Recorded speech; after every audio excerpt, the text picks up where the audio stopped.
صحیح بخاری حدیث نمبر 27۔ رسول اللہ صلی اللہ علیہ وسلم نے چند لوگوں کو کچھ عطیہ دیا اور سعد وہاں موجود تھے۔ وہ کہتے ہیں کہ رسول اللہ صلی اللہ علیہ وسلم نے ان میں سے ایک شخص کو کچھ نہ دیا، حالانکہ وہ ان میں مجھے سب سے زیادہ پسند تھا۔ میں نے کہا حضور، آپ نے فلاں کو کچھ نہ دیا، میں اسے مومن گمان کرتا ہوں۔ آپ نے فرمایا مومن یا مسلمان؟ میں تھوڑی دیر چپ رہ کر پھر پہلی بات دہرانے لگا۔ حضور صلی اللہ علیہ وسلم نے بھی دوبارہ وہی جواب دیا۔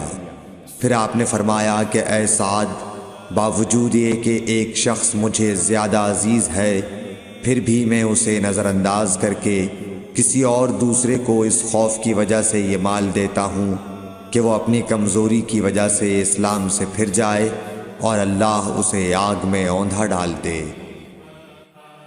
صحیح بخاری حدیث نمبر 28۔ ایک آدمی نے رسول اللہ صلی اللہ علیہ وسلم سے پوچھا، کون سا اسلام بہتر ہے؟ آپ صلی اللہ علیہ وسلم نے فرمایا کہ تو کھانا کھلائے اور ہر شخص کو سلام کرے، خواہ اس کو تو جانتا ہو یا نہ جانتا ہو۔ صحیح بخاری حدیث نمبر 29۔ حضرت صلی اللہ علیہ وسلم نے فرمایا، مجھے دوزخ دکھلائی گئی تو اس میں زیادہ تر عورتیں تھیں جو کفر کرتی ہیں۔ کہا گیا حضور، کیا وہ اللہ کے ساتھ کفر کرتی ہیں؟ آپ صلی اللہ علیہ وسلم نے فرمایا کہ خاوند کی ناشکری کرتی ہیں اور احسان کی ناشکری کرتی ہیں۔ اگر تم عمر بھر ان میں سے کسی کے ساتھ احسان کرتے رہو، پھر تمہاری طرف سے کبھی کوئی ان کے خیال میں ناگواری کی بات ہو جائے تو فوراً کہہ اٹھے گی کہ میں نے کبھی بھی تجھ سے کوئی بھلائی نہیں دیکھی۔ صحیح بخاری حدیث نمبر 30۔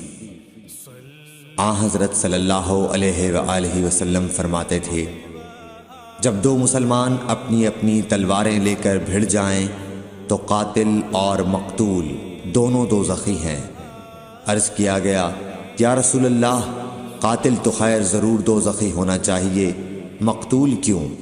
فرمایا، وہ بھی اپنے ساتھی کو مار ڈالنے کی حرص رکھتا تھا، موقع پاتا تو وہ اسے ضرور قتل کر دیتا، دل کے عزم صمیم پر وہ دوزخی ہوا۔ صحیح بخاری حدیث نمبر 31۔ ابو ذر ایک جوڑا پہنے ہوئے تھے اور ان کا غلام بھی جوڑا پہنے ہوئے تھا۔ سبب دریافت کیا گیا تو کہنے لگے کہ میں نے ایک شخص یعنی غلام کو برا بھلا کہا تھا اور اس کی ماں کی غیرت دلائی یعنی گالی دی، تو رسول اللہ صلی اللہ علیہ وسلم نے یہ معلوم کر کے مجھ سے فرمایا، اے ابو ذر، تو نے اسے ماں کے نام سے غیرت دلائی ہے، بے شک تجھ میں ابھی کچھ زمانہ جاہلیت کا اثر باقی ہے۔ یاد رکھو، ماتحت لوگ تمہارے بھائی ہیں، اللہ نے اپنی کسی مصلحت کی بنا پر انہیں تمہارے قبضے میں دے رکھا ہے، تو جس کے ماتحت اس کا کوئی بھائی ہو تو اس کو بھی وہی کھلائے جو آپ کھاتا ہے، اور وہ کپڑا اسے پہنائے جو آپ پہنتا ہے، اور ان کو اتنے کام کی تکلیف نہ دو کہ ان کے لیے مشکل ہو جائے، اور اگر کوئی سخت کام ڈالو تو تم خود بھی ان کی مدد کرو۔ صحیح بخاری حدیث نمبر 32۔ جب سورہ انعام کی یہ آیت اتری، جو لوگ ایمان لائے اور انہوں نے اپنے ایمان میں گناہوں کی آمیزش نہیں کی، تو آپ صلی اللہ علیہ وسلم کے اصحاب نے کہا، یا رسول اللہ، یہ تو بہت ہی مشکل ہے، ہم میں کون ایسا ہے جس نے گناہ نہیں کیا؟ تب اللہ پاک نے سورہ لقمان کی یہ آیت اتاری کہ بے شک شرک بڑا ظلم ہے۔ صحیح بخاری حدیث نمبر 33۔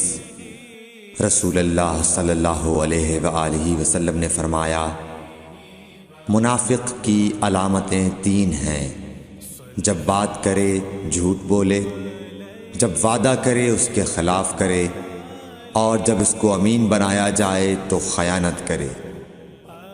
صحیح بخاری حدیث نمبر 34۔ رسول اللہ صلی اللہ علیہ وسلم نے فرمایا کہ 4 عادتیں جس کسی میں ہوں تو وہ خالص منافق ہے، اور جس کسی میں ان 4 میں سے ایک عادت ہو تو وہ بھی نفاق ہی ہے جب تک اسے نہ چھوڑ دے۔ وہ یہ ہیں: جب اسے امین بنایا جائے تو امانت میں خیانت کرے، اور بات کرتے وقت جھوٹ بولے، اور جب کسی سے عہد کرے تو اسے پورا نہ کرے، اور جب کسی سے لڑے تو گالیوں پر اتر آئے۔ صحیح بخاری حدیث نمبر 35۔ رسول اللہ صلی اللہ علیہ وسلم نے فرمایا، جو شخص شب قدر ایمان کے ساتھ محض ثواب آخرت کے لیے ذکر و عبادت میں گزارے، اس کے گزشتہ گناہ بخش دیے جاتے ہیں۔ صحیح بخاری حدیث نمبر 36۔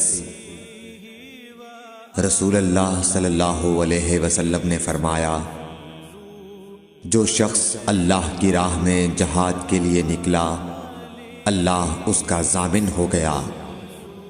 اللہ تعالیٰ فرماتا ہے، اس کو میری ذات پر یقین اور میرے پیغمبروں کی تصدیق نے اس سرفروشی کے لیے گھر سے نکالا ہے۔ میں اس بات کا ضامن ہوں کہ یا تو اس کو واپس کر دوں ثواب اور مال غنیمت کے ساتھ، یا شہید ہونے کے بعد جنت میں داخل کر دوں۔ رسول اللہ صلی اللہ علیہ وسلم نے فرمایا، اور اگر میں اپنی امت پر اس کام کو دشوار نہ سمجھتا تو لشکر کا ساتھ نہ چھوڑتا، اور میری خواہش ہے کہ اللہ کی راہ میں مارا جاؤں، پھر زندہ کیا جاؤں، پھر مارا جاؤں، پھر زندہ کیا جاؤں، پھر مارا جاؤں۔ صحیح بخاری حدیث نمبر 37۔ حضرت صلی اللہ علیہ وسلم نے فرمایا، جو کوئی رمضان میں راتوں کو ایمان رکھ کر اور ثواب کے لیے عبادت کرے، اس کے اگلے گناہ بخش دیے جاتے ہیں۔ صحیح بخاری حدیث نمبر 38۔ حضرت صلی اللہ علیہ وسلم نے فرمایا، جس نے رمضان کے روزے ایمان اور خالص نیت کے ساتھ رکھے، اس کے پچھلے گناہ بخش دیے گئے۔ صحیح بخاری حدیث نمبر 39۔ حضرت صلی اللہ علیہ وسلم نے فرمایا، بے شک دین آسان ہے، اور جو شخص دین میں سختی اختیار کرے گا تو دین اس پر غالب آ جائے گا اور اس کی سختی نہ چل سکے گی۔ بس اس لیے اپنے عمل میں پختگی اختیار کرو، اور جہاں تک ممکن ہو میانہ روی برتو، اور خوش ہو جاؤ کہ اس طرز عمل سے تم کو دارین کے فوائد حاصل ہوں گے، اور صبح اور دوپہر اور شام اور کسی قدر رات میں عبادت سے مدد حاصل کرو۔ نماز 5 وقتہ بھی مراد ہو سکتی ہے کہ پابندی سے ادا کرو۔ صحیح بخاری حدیث نمبر 40۔ رسول اللہ صلی اللہ علیہ وسلم جب مدینہ تشریف لائے تو پہلے اپنی نانہال اترے جو انصار تھے، اور وہاں آپ نے 16 یا 17 ماہ بیت المقدس کی طرف منہ کر کے نماز پڑھی، اور آپ کی خواہش تھی کہ آپ کا قبلہ بیت اللہ کی طرف ہو۔ جب بیت اللہ کی طرف نماز پڑھنے کا حکم ہو گیا تو سب سے پہلی نماز جو آپ نے بیت اللہ کی طرف پڑھی عصر کی نماز تھی۔ وہاں آپ صلی اللہ علیہ وسلم کے ساتھ لوگوں نے بھی نماز پڑھی۔ پھر آپ کے ساتھ نماز پڑھنے والوں سے ایک آدمی نکلا اور اس کا مسجد بنی حارثہ کی طرف گزر ہوا تو وہ لوگ رکوع میں تھے۔ وہ بولا کہ میں اللہ کی گواہی دیتا ہوں کہ میں نے رسول اللہ صلی اللہ علیہ وسلم کے ساتھ مکے کی طرف منہ کر کے نماز پڑھی ہے۔ یہ سن کر وہ لوگ اسی حال میں بیت اللہ کی طرف گھوم گئے، اور جب رسول اللہ صلی اللہ علیہ وسلم بیت المقدس کی طرف منہ کر کے نماز پڑھا کرتے تھے، یہودی اور عیسائی خوش ہوتے تھے، مگر جب آپ نے بیت اللہ کی طرف منہ پھیر لیا تو انہیں یہ امر ناگوار ہوا۔ زہیر ایک راوی کہتے ہیں کہ ہم سے ابو اسحاق نے برا سے یہ حدیث بھی نقل کی ہے کہ قبلہ کی تبدیلی سے پہلے کچھ مسلمان انتقال کر چکے تھے، تو ہمیں یہ معلوم نہ ہو سکا کہ ان کی نمازوں کے بارے میں کیا کہیں۔ تب اللہ نے یہ آیت نازل کی، وَمَا كَانَ اللَّهُ لِيُضِيعَ إِيمَانَكُمْ، سورہ بقرہ آیت نمبر 143۔